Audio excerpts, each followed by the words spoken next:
Falaremos hoje da Cimeira de Genebra que ocorreu na passada quarta-feira entre Biden e Putin. Sejam bem-vindos a mais um Política Impura na Rádio Transforma, pedindo-lhes que partilhem, que subscrevam o canal, que coloquem gosto e que ouçam até ao fim. Uma lúcida análise sobre os acontecimentos políticos com Henrique Prior.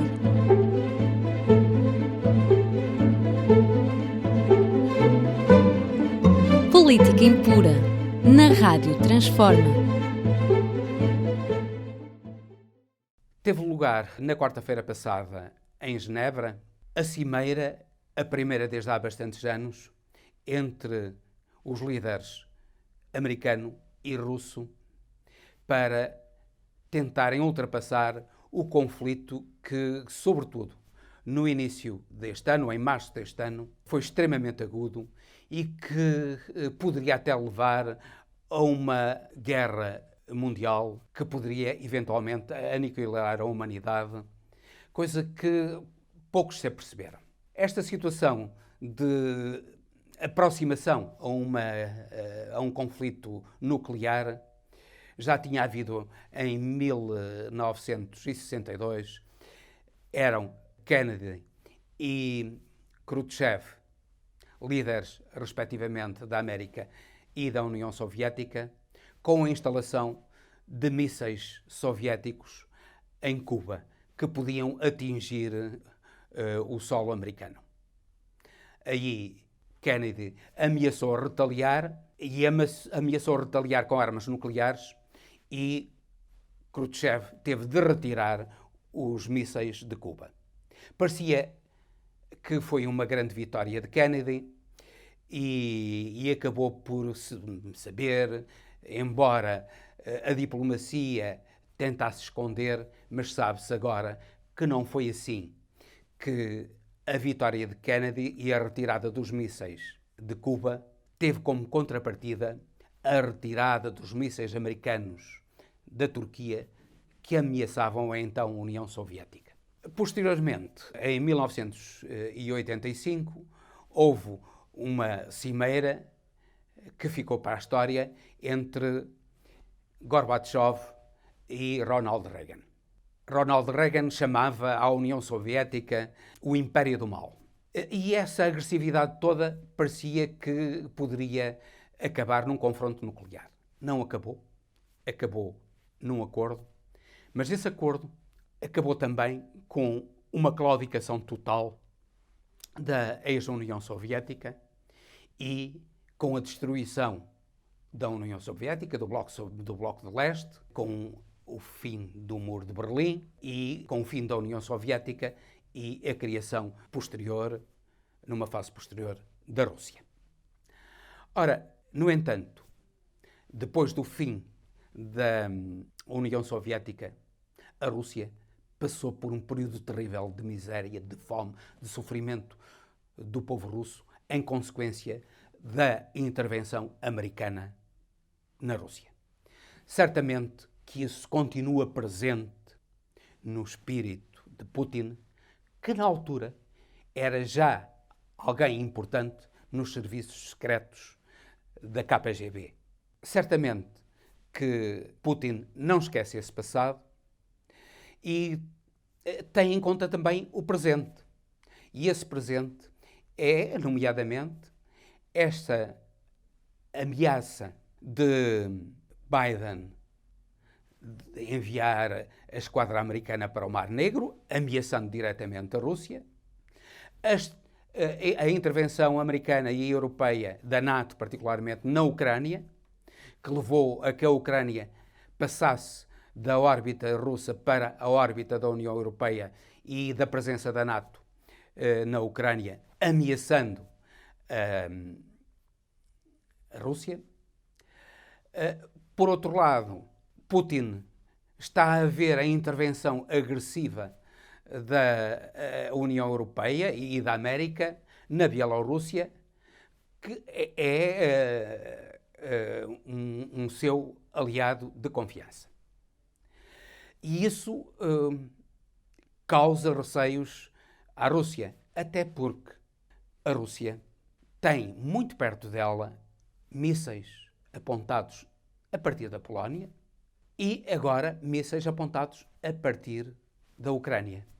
Isto é, há mísseis da NATO e dos Estados Unidos da América, por consequência, junto à Rússia. E isso Putin não deixou de lembrar a Biden. Vocês dizem que nós somos agressivos, mas quem tem mísseis junto às fronteiras russas são vocês. Nós não temos mísseis junto às fronteiras americanas. A isso Biden não pôde responder porque isso era a verdade pura. Mas Biden percebe também que há fatores importantes que podem levar a conflitos graves entre a Rússia e a América e até a União Europeia. Outros fatores, para além da Crimeia, que já referimos e que levou a esta situação trágico-cómica das ameaças da esquadra americana, mas que tacitamente já quer a Europa, quer a América reconheceram a sua integração na Rússia. A questão da Crimeia é uma questão arrumada.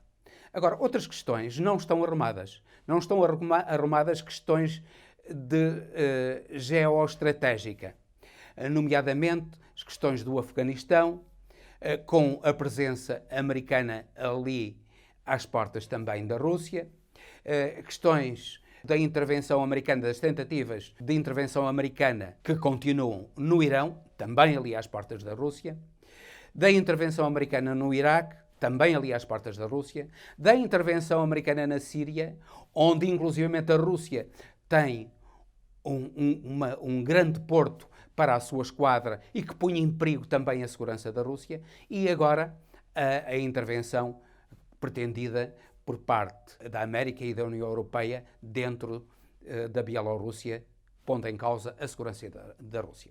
São estes, em princípio, em termos geoestratégicos, os assuntos que mais preocupam essas duas potências.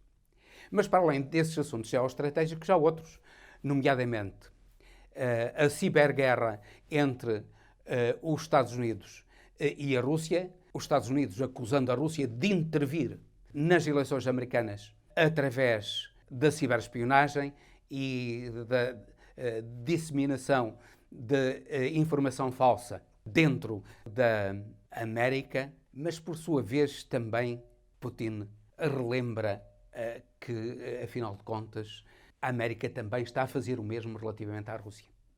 Aliás, ambos reconhecem que há fragilidade entre ambos nessa questão do ciberespaço, porque ambos têm fragilidades e é possível ataques de um lado e do outro.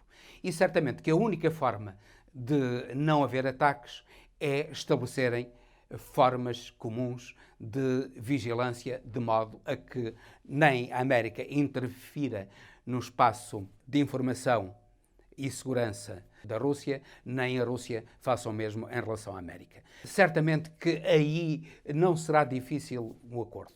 Como também não será difícil o acordo noutra questão importante que dividiu até agora os dois países, que é o fornecimento de gás por parte da Rússia à Europa, particularmente à Alemanha, através do chamado Nord Stream 2, um gasoduto que liga a Rússia à Alemanha. Já existe o Nord Stream 1 e agora, sobretudo depois de Trump, mas mais acentuadamente depois de Biden, pretendeu-se que a Alemanha não ficasse ligada à Rússia através do Nord Stream.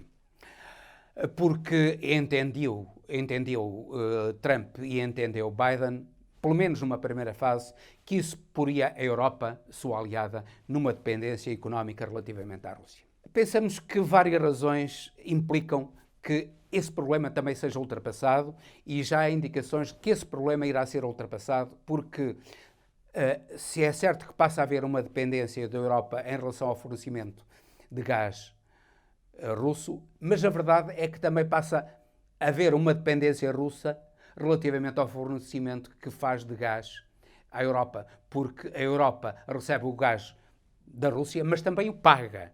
E isso é muito importante para a Rússia. Há aqui interesses que são fáceis de conjugar. O que, no fundo, os Estados Unidos pretendem é retirar um pouco a Rússia da órbita da China, como ela tem estado neste momento. Parece que a Rússia é um parceiro da China, mas na realidade, e Putin sabe disso muito bem, que a Rússia é apenas um parceiro secundário da China, que a China é que é a potência dominante. E é uma potência dominante não só economicamente, de longe, a China é a maior potência económica mundial, já em termos de paridade de poder de compra, e será muito em breve em termos nominais, portanto, a Rússia está muito longe de poder ombrear com a China em termos económicos. Como em termos tecnológicos também está já muito longe de ombrear com a China está a desenvolver, nomeadamente, já está a desenvolver o 6G quando a Europa e a própria América estão a entrar no 5G. A China está a desenvolver já os computadores quânticos, algo que até tornará completamente desajustada qualquer guerra nos serviços de ciberespionagem ou de ciberinformação entre a Rússia e a América, e está também a desenvolver já a fusão nuclear, algo que irá alterar completamente o paradigma energético mundial. Tudo isso devia fazer perceber, e Putin é um indivíduo perfeitamente lúcido, é um político não só experiente, mas um político extremamente sagaz, sabedor, lúcido.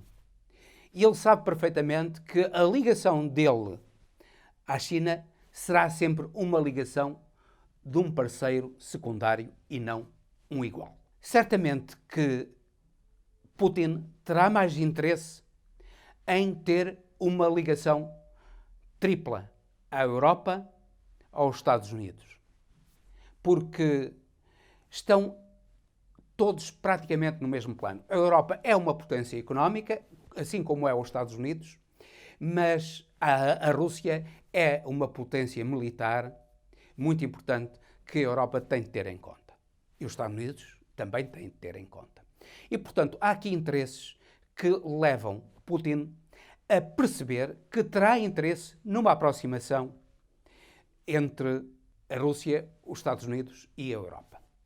Mas, por outro lado, Putin também quer fazer como se diz em termos vulgares, em português vulgar, fazer render o peixe. Isto é, ele sabe que a América e a Europa pretendem que a Rússia se afaste da China. E, portanto, aquilo que pretenderá certamente é obter vantagens nessas negociações com a Europa e com a América. Claro que, de uma maneira sagaz, Biden, perguntado na conferência de imprensa depois da cimeira sobre se confiava em Putin, e ele disse: mas quem é que disse que eu confiava muito em Putin? Eu não confio nada. E é verdade, eles não confiam um no outro. Embora tenham manifestado protestos de confiança, na realidade eles não confiam um no outro. Eles são negociadores e pretendem obter benefícios para um e para o outro lado, que representam. Isso é perfeitamente credível e estamos certos que quer Biden, quer sobretudo Putin, percebem isso perfeitamente. Foi pena que os Estados Unidos e Biden tivessem feito uma conferência de imprensa em que mostraram uma certa agressividade relativamente à Rússia. Enquanto que Putin permitiu aos órgãos de informação americanos participarem na conferência de imprensa de Putin, já Biden não permitiu aos órgãos de informação russos estarem presentes na sua conferência de imprensa e fazerem-lhe perguntas. E é pena, porque isso leva a um aumento da desconfiança. E Biden tem que se capacitar que só conseguirá atrair Putin para esta aliança trilateral com a Europa se houver manifestações sérias de confiança. Já não se justifica muito a continuação da guerra na Síria. Não se justifica muito nem nada. Nunca se justificou, mas agora a retirada dos Estados Unidos e da NATO da Síria já devia ter sido feita. E Biden tem de perceber isso, que tem de ser feita. A Síria tem uma importância estratégica para a Rússia. Claro que Biden pensa na importância estratégica da Síria para com Israel, porque a Síria é uma ameaça para Israel, que a verdade é que apesar de tudo, é um protetorado americano. E tem consciência também da ameaça que o Irão constitui para Israel. Daí as sanções contra o Irão. Simplesmente tem que se chegar a um entendimento relativamente a Israel. Israel é um ponto central nesta confrontação, algo que não foi discutido ali, em Genebra, mas que é um ponto central desta confrontação entre a Rússia e a América. Mas, por isso mesmo, ambos, sabendo que é algo exterior ao centro dos interesses de ambas as potências, ou das três potências até, e que é importante resolver, até porque, na realidade, é mais uma questão ideológica, uma questão religiosa, do que uma questão geoestratégica. Israel não tem interesse estratégico absolutamente nenhum. O que tem interesse é apenas um interesse religioso, um interesse de a América continuar com os seus compromissos relativamente ao Estado judaico e satisfazer o lobby judaico poderosíssimo nos Estados Unidos. Por outro lado, a Rússia pretende defender também os interesses dos palestinianos, dos quais tem estado sempre ao lado. Tem de se encontrar uma forma de acabar com este problema. E essa forma não é certamente aquela que pretendeu agora Netanyahu e aquela que estão a pretender agora os radicais israelitas. Estes últimos acontecimentos em Jerusalém, com manifestações da extrema-direita radical israelita que cada vez mais agride os árabes, ou melhor, os muçulmanos, porque na realidade os palestinianos não são árabes, ao contrário do que se diz, e eu repito aqui, os palestinianos não são árabes, são muçulmanos, mas ex-judeus. Judeus que se converteram à religião islâmica. E Israel tem de perceber essa realidade histórica, que foi com Omar, com a conquista da Palestina por Omar, pelo califa Omar, que obrigou a que aqueles que não quisessem professar a religião islâmica tivessem que sair, e aqueles que ficaram passaram a professar a religião islâmica, mas os que ficaram eram judeus. E, portanto, são ascendentes ou descendentes de judeus que, neste momento, são os palestinianos.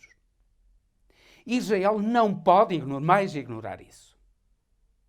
Israel não pode pôr a religião, uma religião, no fundo, antidemocrática. O judaísmo é profundamente antidemocrático no que toca a outras religiões. O seu Deus é o único e, portanto, não tolera a existência de outros deuses. De certo modo também os muçulmanos, mas os muçulmanos aí já não são tão dogmáticos como os judeus, porque os muçulmanos aceitam que o seu Deus é também o Deus de Israel. E há pontos em comum. Só o extremismo religioso judaico é que justifica neste momento este antagonismo extremo entre Israel e a Palestina. A única solução possível não é, de modo nenhum, aquela que a América de Trump apoiou, que é a anexação total de Jerusalém por Israel e a instituição de Jerusalém como capital de Israel. excluindo completamente os palestinianos de Jerusalém. Jerusalém tem de ser dividida numa área palestiniana e numa área israelita, e quer a nação palestiniana futura, quer a futura nação israelita, devem ter a sua capital, um em Jerusalém Oriental e outro em Jerusalém Ocidental. Eles podem conviver perfeitamente lado a lado. E é essa a realidade, como a solução dos Montes Golã e o problema da água, e a solução, que é um problema muito importante, que é raramente falado, e é um grande problema da Síria, é o grande problema com a Síria, é o problema da água dos Montes Golã, que Israel anexou e pretende toda aquela água que é estratégica, quer para Israel, quer para a Síria, mas Israel pretende toda aquela água que vem dos Montes Golã, pretende-a para si, retirando o abastecimento sírio dessa água. Ora, isso tem de ser resolvido, como tem de ser resolvido o problema da Cisjordânia e do aumento dos colonatos israelitas, que isso tem de acabar. E os Estados Unidos da América, para conseguirem essa relação trilateral que eles pretendem entre eles, a Europa e a Rússia, têm de perceber que todos os problemas que neste momento estiveram em cima da mesa em Genebra não são problemas essenciais entre eles. Parece que o maior problema que existe entre eles neste momento ainda, que é um problema que não é deles, mas é um problema essencialmente de terceiros, que é esse problema que os separa e é esse problema que tem de ser resolvido. Porque a partir daí, certamente que terá de se encontrar uma solução para a Bielorrússia, que pode passar pela Bielorrússia ser um Estado neutro, como é, por exemplo, a Suíça. E como Estado neutro, não ameaça a Rússia. E, inclusivamente, negociações relativamente à Ucrânia, fazendo também da Ucrânia um Estado mais ou menos neutro e impedindo que a Rússia tenha razões de queixa relativamente à intervenção da América e da NATO na Ucrânia. Estas três soluções são soluções essenciais para que se encontre um entendimento futuro. Repito, a Rússia tem todo o interesse em se aproximar da Europa, porque ela sabe que com a Europa e com a América poderá ser uma relação trilateral em que a Rússia terá um papel de igualdade, mas com a China a Rússia terá sempre um papel subalterno. Putin sabe bem disso. E é importante que os Estados Unidos da América saibam também, e a União Europeia perceba isso também, e que faça tudo para que a Rússia saia da órbita da China como neste momento se encontra. E com isto termino, despedindo-me com amizade até ao próximo Política Impura, pedindo-lhes que subscrevam o canal, coloquem gostos e que partilhem, que é muito importante a partilha deste programa e do canal da Rádio Transforma.